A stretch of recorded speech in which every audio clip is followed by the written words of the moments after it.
এটা কি এই আমাদের গাড়ি সব এটা তোমার কোন অঞ্চলে বাড়ি?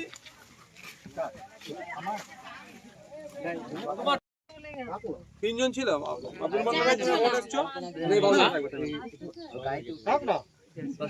কজন আমরা ছিলে? আমরা ছিলাম ওর মধ্যে 5 জন। কে কে? আমি ছিলাম, বাবু ভাই ছিল, এই ছিল, আর সেই মন্তাজ ছিল। এখন ছিল আগে দিনকে ওখানে আছে আগের দিনকে হতে গিয়ে হয়নি না আছে মনে মন্ত্র এখন এই গাড়ি আগে দিনকে হতে গিয়ে হয়নি, ঈদের আগের দিনকে ওই ছেলেটা কান্নাকাটি করছিল হসপিটালে। ওটা করে দিয়েছিল একসঙ্গে বাড়ি এসেছে, ও কান্নাকাটি করছিল গাড়িটা। আচ্ছা আচ্ছা মন্তাজ ওই দিন তো এখন আগের দিনের হয়ে যেত ওই হসপিটালে তোমার একটা যে কাজ বাকি ছিল সেই হিসাবে একটু বলবেন। সেগুলো আমাকে প্রচন্ড অত্যাচার চলছে এর মধ্যে, সেগুলো তো আমাকে জানাতে হবে। তুমি আমাকে জানাও, ঘরে যাও, গালাগালি করে একটা দুটো দিন তুমি থাকো, একটু রেস্ট নাও, ঘরে পরিবার পরিজনকে নিয়ে তারপরে বলে লিখে কাগজে সুন্দর করে লিখে পাঠাও, সেটা আমি করতে হবে। আমি যখন ছিলাম যা যা ভুল ছিল কোর্টে যে বিধানসভা বলে গেছি। ঠিক আছে তুমি বলবে, ঠিক আছে ঠিক আছে। এখন এখন শরীর অসুস্থ নেই তো? ডাক্তার দেখাতে ডাক্তার দেখাচ্ছিল। এবার যখন যাবে তার আগে প্রেসক্রিপশনের ছবিটা ওকে একবার দেবে। ওখানে যারা আমাদের পরিচিত কিছু ডাক্তার আছে তার সাথে কথা বলবে। রাস্তাতে তো যেতে হবে।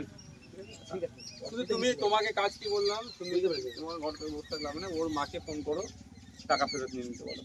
ওখানে দেখো হয়েছিল ফোন করছে বলে লাগে ওর লাগবে না, বলতে ওকে 20,000 টাকা তুই 2,000 টাকা ইনকাম করতে তো কত টাকা লাগবে? আমি ফ্রিতে হয়ে যাবো আমাকে, সে টাকা আমি দেবো, ঠিক আছে? আর ওই বাকি কেসটা আমাদের। আর কি আরেকটা কি আছে? এই সব গাড়িটা নাম এই গলায় মালা কেন ওর হয়নি কেন? হয়নি আনছে ওনার শরীর খারাপ খুব শরীর এই দাঁড়াও জামিন হয়নি একটা কেসে। কেন? ওরে একটা আলাদা উকিল ধরেছিল, বারবার বলেছি ভাইজান উকিল ধরছি। পাকা মনে হয় ওই বাবা বাবাদের বাড়ির লোক প্রচন্ড মানে সাদা সিধে লোক, আর পুরো উকিল ফাঁস করে 40,000 টাকা গেছে। টাকাটা চলে গেল, টাকা চলে এই তো ভালো। এদের একটা টাকা গেছে, রাহুলের মাকে জিজ্ঞাসা করো তো। আমি তো বলেছি আমার দায়িত্ব তো ওটা। অনেক টাকা খরচা হয়ে গেছে, এখন ছেলেটা কোটা কেস বাকি, একটা কেস বাকি আছে। কোনটা? 36 নম্বর উত্তর কাশীপুরে। তো ওই আমাদের উকিলকে দিয়ে করাবে না ওর নিজের উকিল দিয়ে করবে? কথা আমি বললাম এর আগের ডেটে 12 মাস এখানে ছিল তো, আমরা জামিন করিয়ে নেব। ওর ভাই ওর মা কোথায়? ওরা যে এখানে ছিল, খারাপ তো লাগবে।